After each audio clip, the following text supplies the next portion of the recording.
We've been involved in this since the outset, and I think the reason we wanted to be involved was because we want to be part of the industry conversation.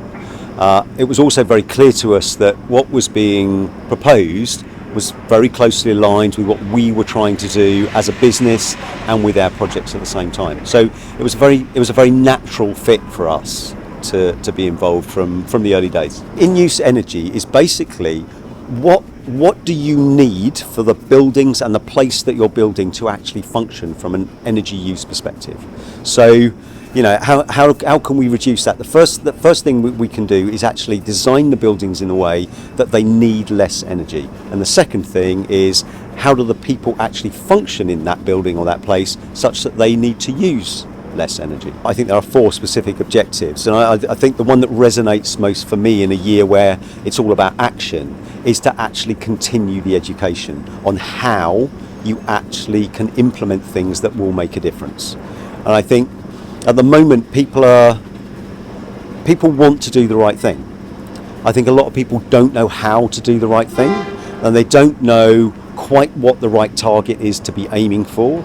And you know, I think this is a fast-moving situation, and I think regulation and policy is actually lagging at the moment compared to where we really need to be.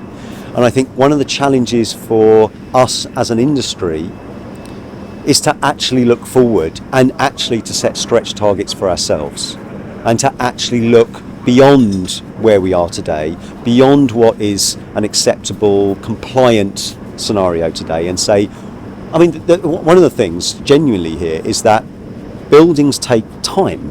You know, even a single building from start to finish could be anywhere between 3 and 5 years. On big projects such as the one that we're talking about, we're talking 10, 15 plus years. So we've got to look ahead, because by the time our buildings are actually coming to the market and by the time they're actually being used, those years have gone by and the world would have moved on. So we need to be setting ourselves stretch targets all the time, over and above what policy compliance might suggest we have to do today. The worst thing that we can do is just be frightened into inaction.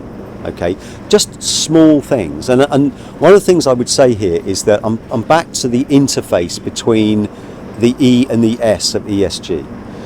Where possible, let's see if we can actually get those two things working in harmony together, because they actually support each other a great deal. I am more optimistic about the way we are responding to this today than I have been at any point in a 30-year career. Okay, and there is a really important reason why I am optimistic.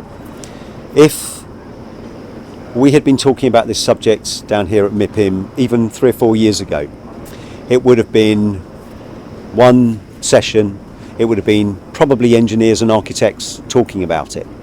Today, it is every single panel that you go on. It is investors, it is bankers, it is occupiers, it is local authorities. Everybody is speaking the same language, and that is so critical. And the particularly critical aspect of it is that the money that is going to support the investment that we need to make now requires us to do these things. And without that, we can't do what we're trying to achieve.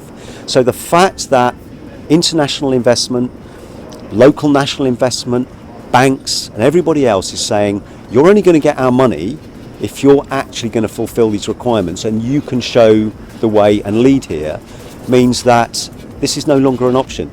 We've got to do it.